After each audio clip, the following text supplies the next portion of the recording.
பிஸியாக இருப்பது ஏன் அவசியம்?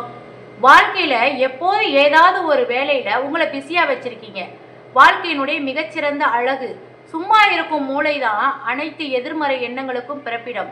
சும்மா இருக்கும் மூளைதான் சாத்தான்களின் பிறப்பிடம். வாழ்க்கையில் எப்போவுமே பிஸியாக இருக்கிறது தான் வாழ்க்கையோட மிகப்பெரிய அழகு. எந்த ஒரு நொடியும் எனக்கு செய்கிறதுன்னு என்ன செய்கிறதுனே தெரியல அப்படின்னு காலியாக உட்காராதீங்க. காலையில் எழுந்திருக்கும் போது இன்னைக்கு என்ன செய்ய போகிறோம்னு ஒரு திட்டமிடல் இருக்கணும். ஓடிக்கிட்டே இருங்க, உழைச்சிக்கிட்டே இருங்க.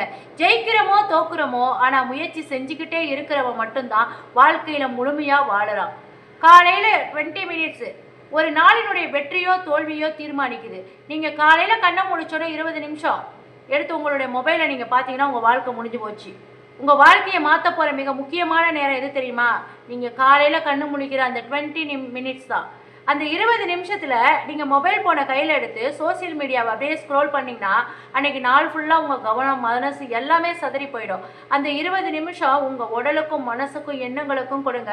உடற்பயிற்சி பண்ணுங்கள், தியானம் பண்ணுங்க. அன்னைக்கு என்ன செய்ய போறீங்கன்னு யோசிங்க. காலையில் 20 மினிட்ஸ் நீங்கள் ஜெயிச்சிட்டிங்கன்னா அன்னைக்கு முழு நாளையும் நீங்கள் ஜெயிச்சிட்டிங்கன்னு அர்த்தம். Be better version of yourself. உங்களை நீங்களே செதுக்குங்க. மற்றவங்களோட உங்களை கம்பேர் பண்ணாதீங்க. நேற்றைய உங்களை விட இன்றைய நாள் சிறந்தவராக மாறணும்னு நினைங்க. யாரையும் பார்த்து பொறாமப்படாதீங்க. யாருக்கிட்டையும் உங்களை ஒப்பிட்டு பார்க்காதீங்க. அவன் இப்படி இருக்கான், இவன் அப்படி இருக்கான், அவன் வளர்ந்துட்டானே, மற்றவங்களை பார்த்து நேரத்தை வீணடிக்காதீங்க. உங்கள் போட்டி உங்கள் கூட மட்டும்தான். நேற்று இருந்த உங்களை விட இன்னைக்கு நீங்கள் கொஞ்சம் நல்ல மனிதரா, அதிக அறிவுள்ளவரா, சுறுசுறுப்புள்ளவராக மாறி இருக்கீங்களா? Try to be a better version of yourself. ஒவ்வொரு நாளும் உங்களை நீங்கள் செதுக்க ஆரம்பிங்க. உங்களோட 2.0 வெர்ஷனை உலகத்துக்கு காட்டுங்க. டைம் மேனேஜ்மெண்ட், நேர மேலாண்மை. கடந்த காலத்தை பற்றின கவலை, எதிர்காலத்தை பற்றின பயம் வேண்டாம். நிகழ்காலத்தில் இப்போ இந்த நிமிஷம் நீங்கள் உழைக்கிறது தான் உங்களுடைய ஃப்யூச்சரை டிசைட் பண்ணும். காலை யாருக்காகவும் காத்திருக்காது. கடந்து போன நேரத்தை கோடிக்கணக்கில் பணம் கொடுத்தாலும் நம்மளால் திரும்ப வாங்க முடியாது. அப்புறம் பார்த்துக்கலாம், நாளைக்கு செஞ்சுக்கலாம் அப்படின்னு தள்ளி போடுற பழக்கம் தான் உங்களுடைய மிகப்பெரிய எதிரி. What is the importance of now? இந்த நொடி உங்கள் கையில் இருக்குது. இந்த நொடியில் நீங்கள் என்ன உழைப்பை கொடுக்குறீங்களோ அதுதான் உங்களுடைய எதிர்காலத்தை உருவாக்க போகுது.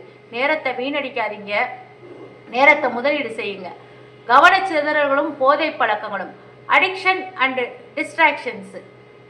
நவீன சமுதாயத்தில் ஸ்மார்ட் ஃபோன் மற்றும் நிறைய பழக்க வழக்கங்கள் இளைஞர்களுடைய நேரத்தையும் ஆற்றலையும் திருடிடுது. இன்னைக்கு ஒரே ஒரு முறை, ஒரே ஒரு லாஸ்ட் டைம் அப்படின்னு சொல்கிறது தான் உலகத்திலேயே மிகப்பெரிய பொய். இன்றைக்கி ஒரு நாள் தான் நான் சரக்கு அடிப்பேன், நாளையிலேருந்து சாப்பிட மாட்டேன் அப்படின்னு சொன்னால் அது பொய். ஒரு தவறான பழக்கத்துக்கோ தேவையில்லாத மொபைல் ஃபோன் பயன்பாட்டுக்கோ அடிமையாகும் போது இதுதான் கடைசி முறைன்னு சொல்லி உங்கள் மனசை நீங்கள் ஏமாற்றிக்காதீங்க. அந்த இடத்த விட்டு, அந்த சூழ்நிலையை விட்டு உடனே விலகி நடங்க. உங்களை அடிமைப்படுத்தும் எந்த ஒரு விஷயத்தில் இருந்தோ விலகி வர தைரியம் உங்களுக்கு இருக்கணும். உங்கள் வாழ்க்கையில் உயர்த்தக்கூடிய விஷயங்களை மட்டும் பயன்படுத்துங்க. டெக்னாலஜியும் மொபைல் டிவைஸஸும் நமக்கு தேவைதான், ஆனால் அது நம்மளை முழுங்கக்கூடாது. நம்மளுடைய கண்ட்ரோலில் அது இருக்கணும். நாம் அதோடைய கண்ட்ரோலுக்கும் மாறிடக்கூடாது. உங்களுக்கு உதவியாளராக இருக்கணுமே தவிர அது உங்களை ஆளக்கூடாது. இன்றைக்கி உங்கள் கையில் இருக்கிற சின்ன ஸ்மார்ட் ஃபோன் உங்களை ஆளுதா, இல்லை நீங்கள் அதை ஆளுறீங்களா? இதுதான் கேள்வி. தொழில்நுட்பம் தேவைதான், நம்மளுடைய அறிவை வளர்த்துக்க, உலகத்தை புரிஞ்சிக்க பயன்படணும். ஆனால் துரதிர்ஷ்டவசமாக பல பேர் மணிக்கணக்காக தேவையில்லாத வீடியோக்களையும் சோசியல் மீடியாவையும் பார்த்து டைமை வேஸ்ட் பண்ணுறாங்க. சாதனங்கள் உங்களுடைய முன்னேற்றத்துக்கான கருவி, உங்களை முடக்கி போடும் சங்கிலி அல்ல அப்படிங்கிறத புரிஞ்சுக்கோங்க. சமுதாயத்தினுடைய உன்னத ஆற்றல் நீங்கள் தான். You are the resource. உங்கள் மூளையும் திறமையும் ஆற்றலும் இந்த சமூகத்துக்கும் நாட்டுக்கும் கிடைச்சிருக்கக்கூடிய மிகப்பெரிய சொத்து. உங்களை நீங்களே தாழ்வாக நினைக்காதீங்க. இந்த சமுதாயத்தோட, இந்த நாட்டினுடைய மிகப்பெரிய பலமே நீங்கள் தான்.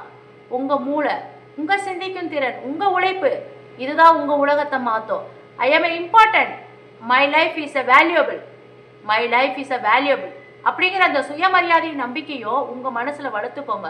உங்கள் குடும்பத்துக்கும் இந்த சமூகத்துக்கோ அது ஒரு பெரிய பலமாக மாறணும். கடமை உணர்வு வாழ்க்கையினுடைய அழகு. கமிட்மெண்ட், உங்கள் லைஃப்பில் கமிட்மெண்ட் வைங்க. லட்சியத்தை நோக்கி ட்ராவல் பண்ணுங்கள். அர்ப்பணிப்போட உழைங்க.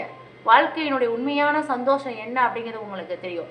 Commitment is the charm of life. ஒரு வேலையை கையில் எடுத்தால் அதை முழு அர்ப்பணிப்போடு செஞ்சு முடிங்க. தோல்வி வரலாம், தடைகள் வரலாம், வரும், கண்டிப்பாக வரும். ஆனால் ஓடுறதை மட்டும் நிறுத்தாதீங்க. எப்போவும் சுறுசுறுப்பாக இருங்க, பிஸியாக இருங்க. சுறுசுறுப்பான உழைப்போ தெளிவான லட்சியம் இருக்கும் எந்த ஒரு மனிதனும் வாழ்க்கையில் தோற்று போனதா வரலாறே கிடையாது. எழுந்து நில்லுங்க, ஓடுங்க, உங்கள் லட்சியத்தை எட்டி பிடிங்க. வீடியோ பிடிச்சிருந்தா நம்ம சேனலை சப்ஸ்கிரைப் பண்ணுங்கள். உங்கள் மனசில் தோன்ற கமெண்ட் பண்ணிவிட்டு நம்மளுடைய வீடியோவை ஷேர் பண்ணிவிடுங்க. நெக்ஸ்ட் வேறு ஒரு வீடியோவில் சந்திக்கலாம்.